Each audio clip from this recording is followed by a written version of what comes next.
Oh my God. Did US Soccer just make a good decision? Did they just do this? Did Greg Berhalter just get fired from the US men's national team? I think he did. So let's talk about, it says here, what just happened. So Greg Berhalter was the US men's national team coach. He's been there for 5 years, and I'm very late to this party, by the way. There's a lot of people that have been on the anti-Greg train for a long time. I commend them. I don't always agree with you, but in this case, it probably put a lot of pressure on the US Soccer Federation and helped the fan base do some good, because Greg Berhalter was never going to be the right choice to bring us to 2026. And I feel like I'm just making the same point over and over again.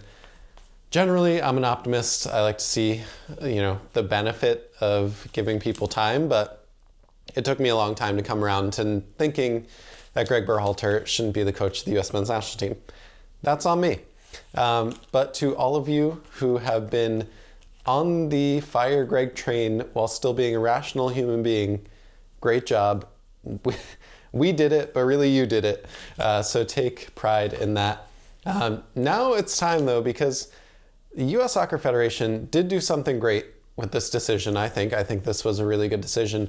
But the thing is, this is only half of a decision that they need to get right.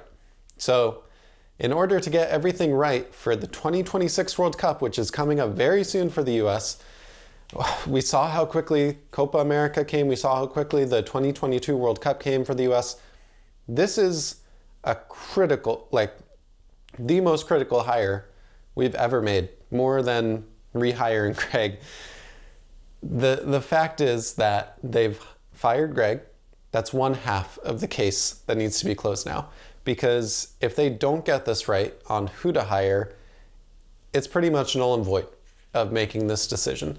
So I want to talk a little bit today about what happened to Greg, how that makes me feel as a fan, and then talk a little bit about what I think is going to make it a good decision in terms of who we hire for the next go around. We have a team that is going to be entering their prime going into the World Cup. I hesitate to say right now that it's a golden generation because their performances and results have not shown that, but I don't think it's, I don't even think it's an argument to say that this is the best US national team that we've ever had. I don't know if it's a golden generation. Maybe it's a bronze age of, the real golden generation is going to be Kevin Sullivan and who comes after him because of this generation of players. But again, I don't think there's any argument, at least in terms of the players that are making an impact in Europe, what trophies they've won at the best clubs in the best leagues in the world. I don't think there's an argument to say that this is not the best national team that we've ever had in terms of pure talent. And we were about to waste that talent having an MLS coach that had never won a trophy in his life. Now, there are going to be 2 coaches on this list of very likely realistic candidates that the US is probably going to reach out to, probably interview for this, that both have silverware. And I would say one of them, I think he's one of the best coaches, not just in MLS, but probably top 50 coaches in the world. I'm talking about Wilfried Nancy right now, by the way, spoiler alert. I don't necessarily see him as a great national team coach because he's kind of everything that Greg should be for a club team that does everything a little bit better and builds an actual team and chemistry around doing something very brave. And I don't know if that is the same formula that I want to follow into the national team. If it didn't work for Greg, I would trust Wilfried Nancy to figure out the nuances of what can work with the national team when you only work with them, a few weeks in a year, more than I would trust Greg to do it. But at the same time, why would we kind of, again, use the same formula and potentially make the same mistake of trying to fit a very club-specific style and way of playing and believing in playing into a national team when we've been yearning for someone that just simplifies the game for our best players, puts our best players in the best positions to make an impact on the game. Why would we try to reinvent the wheel when the wheel just broke. I will say though, if he gets hired, I would be pretty excited about that just because, again, I trust him a little bit more to, you know what, let's pause on this for a second because I have a lot of other things that I want to talk about. How do I feel right now about Greg Berhalter being fired? I feel great, and I'll tell you why. 2026 is 2 years away. We have the Club World Cup next summer. We just got knocked out of our group with Bolivia, Panama, and Uruguay. Now, critics will say that Greg Berhalter didn't do anything to grow the game in the US. And maybe it wasn't directly Greg Berhalter that did this, but if you look, 5 years ago or at the 2017 debacle of who actually cared about that, who was there to scream in ESPN's face and be there with Taylor Twellman and really be upset about what was happening on the pitch and with the team and with the federation in 2017. There were a lot fewer of us then than there are now. And this channel has always been about lowering the barrier and helping people find passion in the same game that we all love. And I have to say, maybe I don't always love the direction of the discussion and the discourse and the conversation within the community, but there are so many more of us now than there were, even 3, 4, 5 years ago. This isn't necessarily Greg Berhalter, but it is definitely the team, and it is definitely the way in which soccer is now positioned with younger generations. It's pretty much the only thing that's on television in my house. Otherwise, we're watching, YouTube or kid shows for my toddler. Like, soccer is really the only sport that my family and really all my friends care about. And probably, that's an echo chamber of something that I built for myself. But I never felt like that was possible 10 years ago. There weren't enough of us to even consider having local friends or a family that's kind of been infected with the love of soccer. So I look at Copa America, right? And the US versus Bolivia match, the first match in our group stage, against an opponent that's ranked 80 something in the world in the FIFA rankings. We expected to win that game. We did win that game. That game had 5 million viewers on TV. That's not counting the streaming numbers or people that are illegally watching it as well. 5 million is a very significant number for the national team. And to know that there's, tweets of celebrities, obviously like LeBron James is wearing Christian Pulisic's jersey going into games and supporting the team, but like to have Schoolboy Q talk about the U.S. men's national team and Greg Berhalter, that feels very different. That feels very weird and very different from where we were a few years ago. And so I think to myself, if you extrapolate that, if you extrapolate Schoolboy Q and kind of the trickle down of the A-tier celebrities that you would never think would like soccer or care about the national team, put that out into 2 years from now, put that out into the zeitgeist of American society and what it means to host the World Cup when we do, there is a legitimate groundswell of support. It might not be for MLS and it might not be for the US men's national team, it might not be for the US women's national team, but there's definitely a groundswell for the sport of soccer. If it's the Premier League, if it's for Liga MX, if it's for youth soccer and playing it, and all of that is great. All of that leads into a funnel of someone watching and caring about something down the road that I assume if you're watching, you care about that too. And I think that's really important. So to think about having a coach that gets knocked out of the Copa America in a group with Bolivia, Panama, and Uruguay, not only am I sad that I don't get to watch my team in big knockout games and the most talented generation that we've had reach a final or a semifinal, but I'm also sad that it's a product that isn't reaching its potential to build the love of the game for so many people. And so I think about that and I think about what could have happened, the worst case scenario with Greg Berhalter being the coach going into 2026. And that feels really dangerous, at least in terms of the growth of the game and what it could mean for new people coming in and loving it just as much as we do. I think there's a huge opportunity now with the 2026 World Cup, with the 2025 Club World Cup, with so many things happening, Messi obviously in MLS, it really feels like this is the turning point. Despite what the results are for the US men's national team, despite whatever they do on the field, it really feels like in general, for soccer as a sport, things are turning into being the third and second and first sport of a lot of people in this country.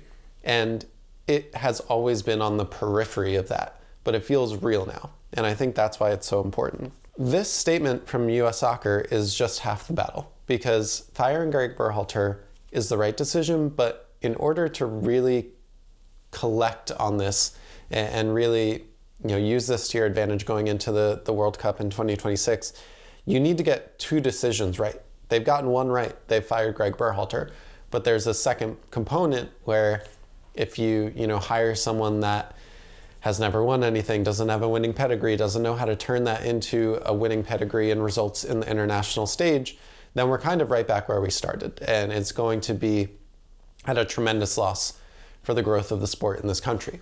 On the flip side, if you do hire someone, and I'm going to spit out 4 names right now because I think there's 3 likely ones that we'll probably be talking about over the next few weeks. And US Soccer, by the way, has said that they want to make the hire before the September friendlies, which is the next time that the US men's national teams get together. And really, guys, it's the middle of July right now. September is not that far away. So I do expect this to work pretty quickly. There are 3 names that I think are realistic. There's a 4th. Obviously, Jurgen Klopp is going to be the first name on everyone's mind. And not that I think he's unrealistic. Like there is a not 0% chance that Jurgen Klopp does become the next head coach of the US men's national team. But I think a much higher realistic possibility are Pellegrino Matarazzo, who is the current coach of Hoffenheim. He's been the coach of Stuttgart. He has US ties. Obviously, he's played for the US. He's represented the US. He's from New Jersey. He was born there. But he's been in Germany for over a decade. So he has European coaching pedigree. He came in 7th with Hoffenheim, and really, he'd probably be my first choice in terms of realistic possibilities out of this list.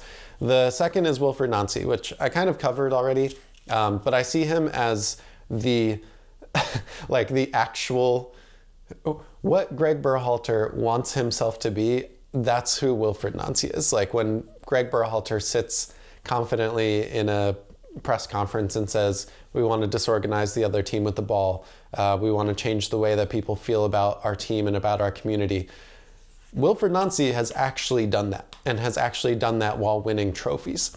Okay, so he's more than capable to get this team to a new height over and above where Greg Berhalter got them. But again, kind of the same drawback.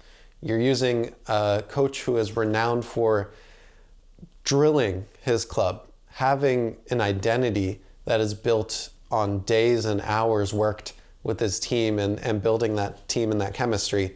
Do you want to try the same thing with the national team and have it fail again? The third name that I think is realistic is Steve Cherundolo. At LAFC, he's gotten silverware.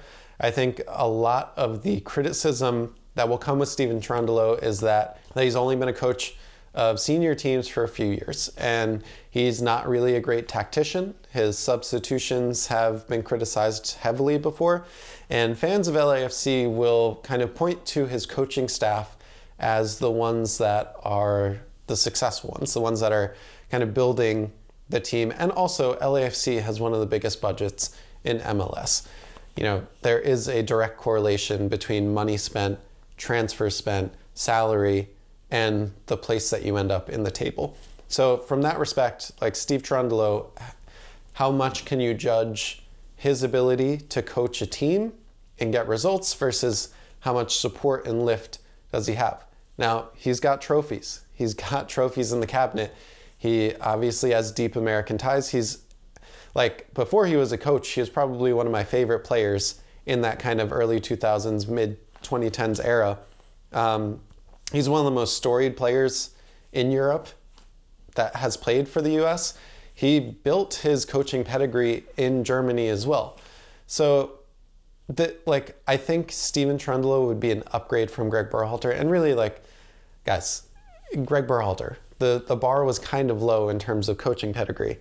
Steven Cherundolo would be a step up. I think, again, he could take the US higher than Greg would, but it's not really like a lofty, aspirational coach that I would put in place. Like, I think people will be really hungry to see that there is some ambition in this hire. And while realistically, Steven Cherundolo is an upgrade from Greg Berhalter, which, is great from the perspective of him being the head coach of the national team.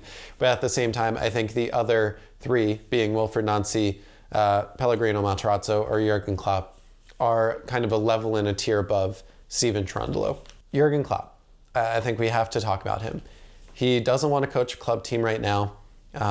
People that know him and know his situation think that he wants close to $10 million a year to coach a national team. There's also been credible sources that have said, Jurgen Klopp, out of the national teams that would be available, Germany and the US would be two teams that he would consider. But $10 million is 5 times more than Greg Berhalter is making. I'm not against MLS pitching in and doing something that the Canadian teams did. If you don't know, with Jesse Marsch, the Canadian Soccer Federation is pretty much broke. They didn't have enough money to pay Jesse Marsch. So the 3 MLS clubs that are Canadian pitched in and are paying Jesse Marsch's salary. It'd be great to start a GoFundMe page for Jurgen Klopp. And it'd be great if the 30 MLS teams could each pitch in a few $100,000 for the salary.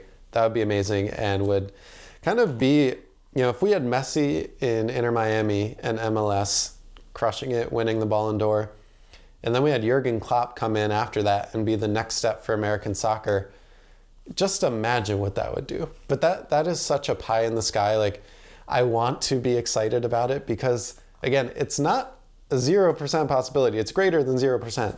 But at the same time, out of the 4 that are kind of in that realm, he is the least likely of all of them. So I think good news story, guys, is that pretty much no matter who they hire from here is going to be a step up from Greg Berhalter. It's just how much of a step up is that? I think there's 3 tiers here. Kind of the MLS manager that has won something and is formidable. Steve Cherundolo is in that tier. Then there's the Wilfried Nancy and Pellegrino Matarazzo tier, which is, the U.S. ties, the trophies in the cabinet, the identity that they've built, and they both have really great resumes that they've built for themselves. The other thing that I love about Pellegrino Matarazzo is that he's worked a lot, well, both of them really, they've worked a lot with 3 in the back systems, and it's always something that I've been interested in seeing the US do. Jurgen Klopp is obviously the additional tier, kind of the highest tier. I mean, Jurgen Klopp is literally one of the best 2 or 3 coaches in the world. So he's in a tier on his own. I don't think Pep Guardiola is going to quit Manchester City and become the US head coach. So yeah, let me know down below in the comments how you feel about Greg Berhalter not having a job anymore, who you want to be the next head coach, and who you think is a realistic possibility. This video has been way too long, mostly because I'm just going off the cuff. And I'm loving life right now. So I will see you guys next time. Peace.